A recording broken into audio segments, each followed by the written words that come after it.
واہ دن ہو گیا مڑ کے جان رہی کافی دن نہیں ہو گئے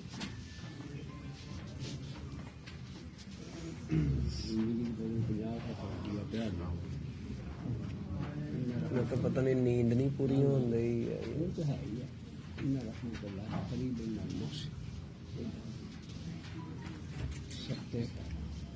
بندہ ہے بندہ نہیں تو گندا ہے یہ بہت بڑی فضیلت ہے جو اس نے توفیق تھا اس سے بڑھ کر کیا لینا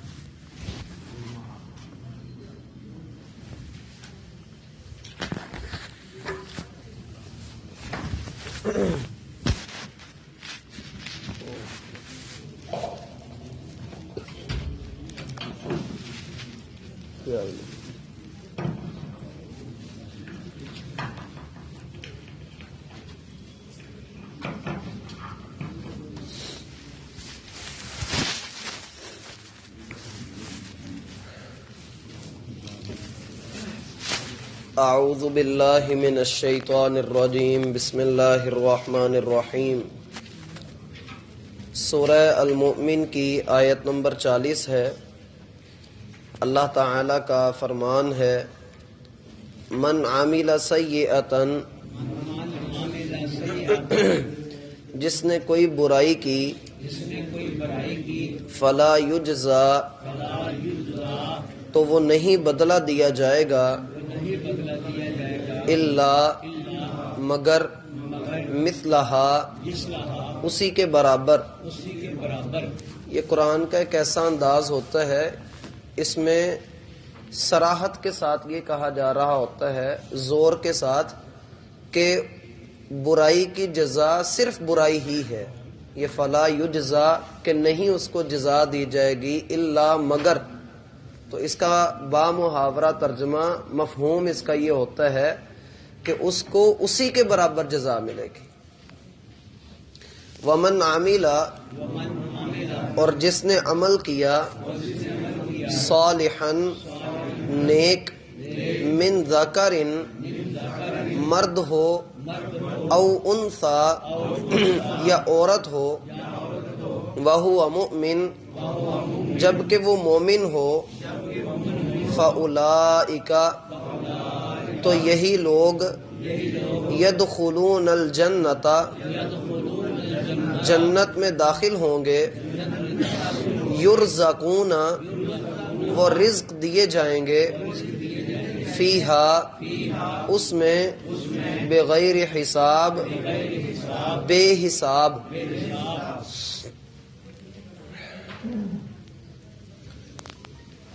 احباب گرامی،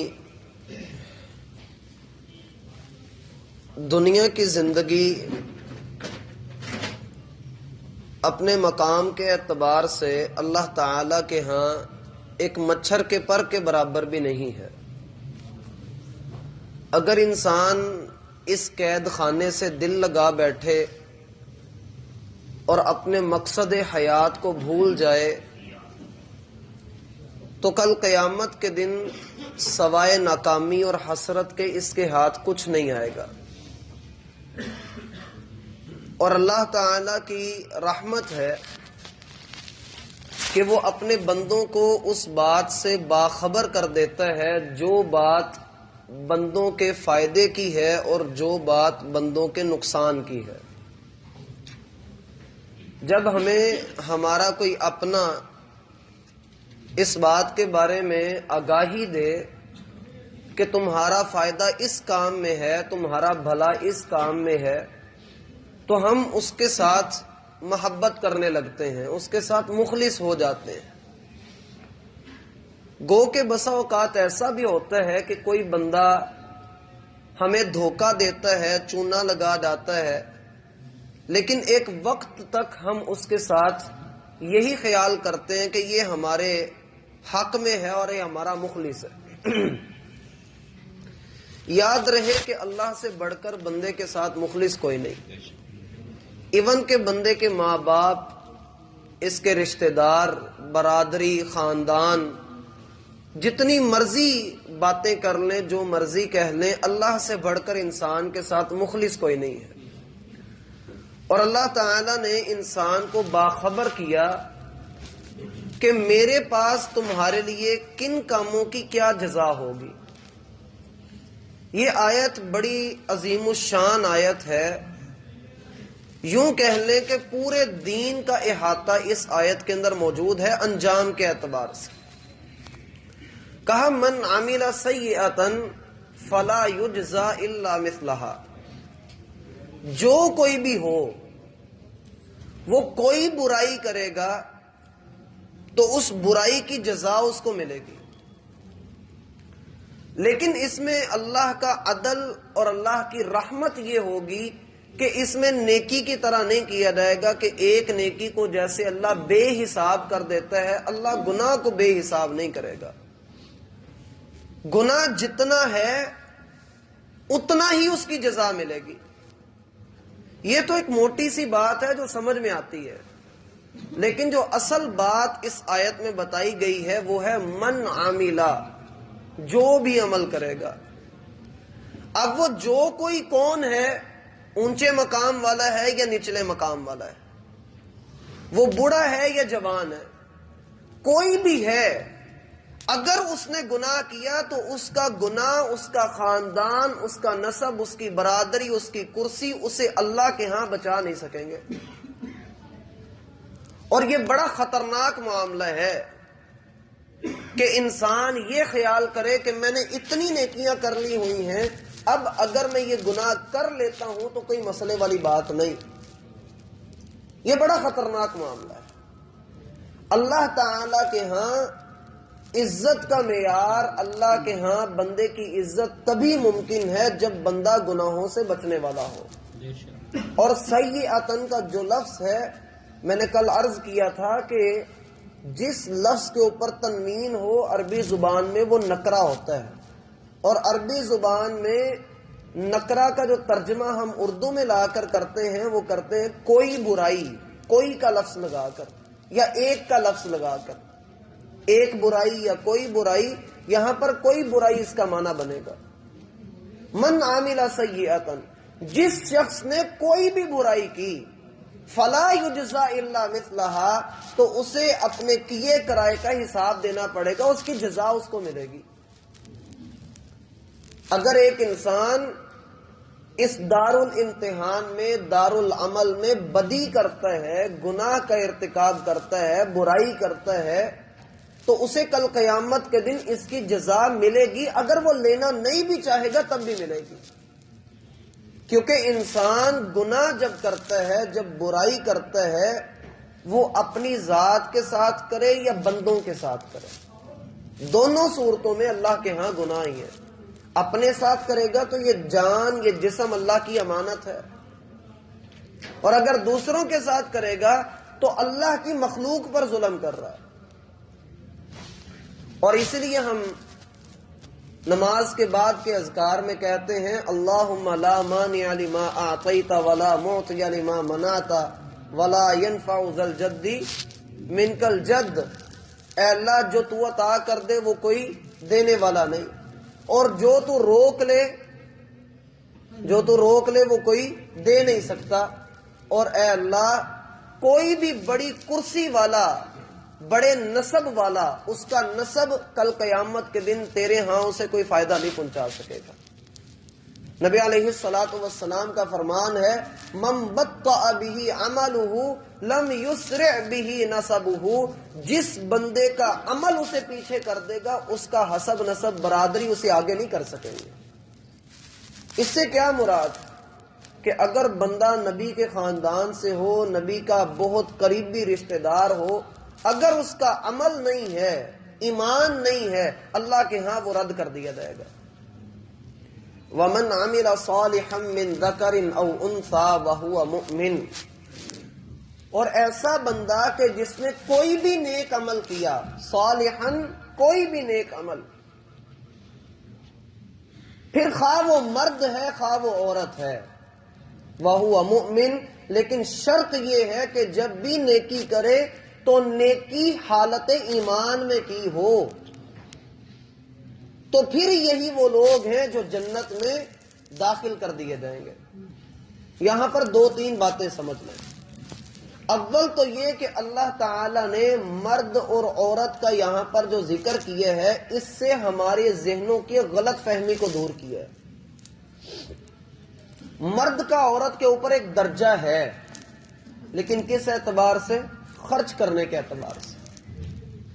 مال خرچ کرتا ہے، عورت کا خرچہ اٹھاتا ہے، بیٹی کا بیاہ کرتا ہے، اپنی ماں کی خدمت کرتا ہے، اور اپنی بہن کا جو ہے وہ ذمہ اٹھاتا ہے، اپنی بیوی کا خرچہ اٹھاتا ہے۔ اس وجہ سے اللہ نے مرد کو عورت پر فضیلت دی ہے۔ اس کے علاوہ اللہ نے کوئی اور فضیلت مرد کی ذکر نہیں کی۔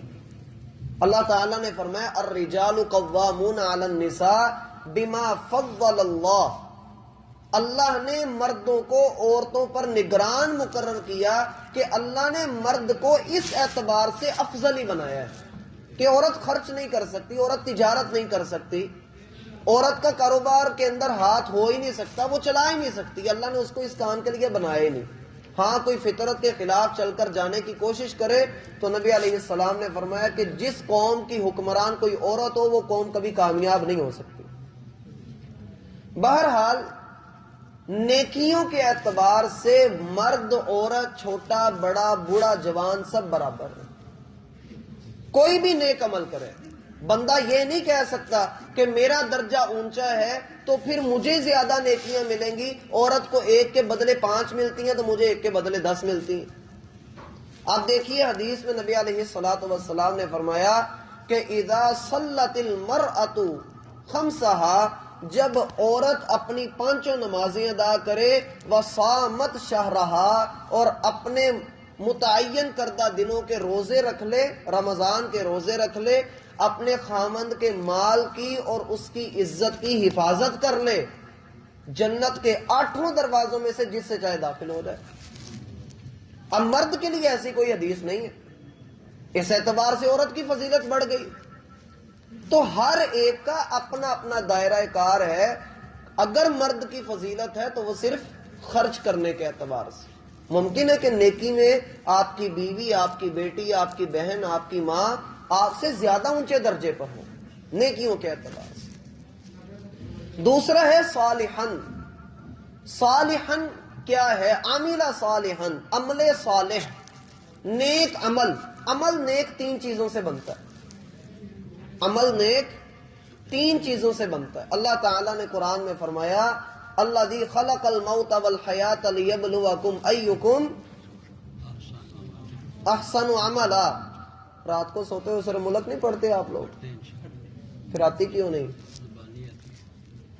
نہیں پڑھتے؟ پڑھا کریں، رات کو سورہ ملک پڑھ کر سویا کریں، یہ قبر کے عذاب سے نجات دلاتی ہے۔ اللہ تعالیٰ نے فرمایا الذی خلق الموت والحیات لیبلوکم ایکم احسن عملا۔ اللہ نے زندگی اور موت بنائی تاکہ وہ تمہاری آزمائش کرے کہ تم میں سے کون اچھا عمل کرتا ہے۔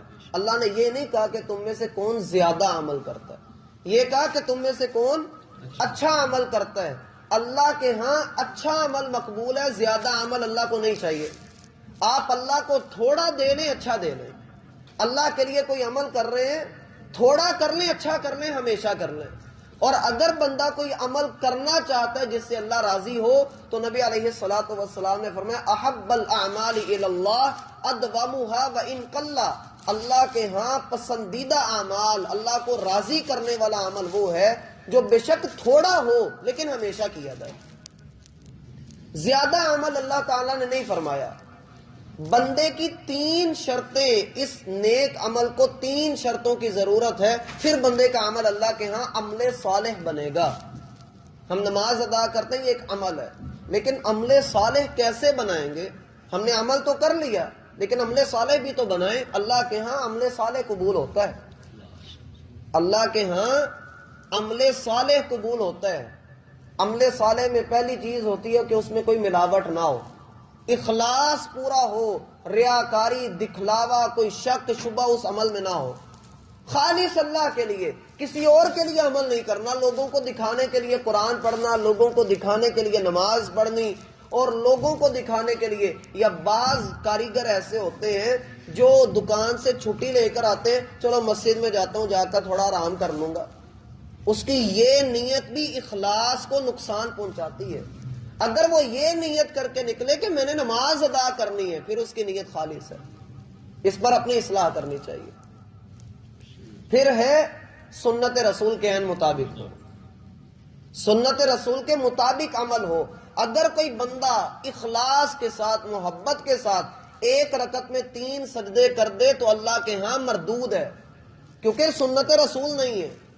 سنت یہی ہے کہ ایک رکعت میں 2 سجدے ہیں.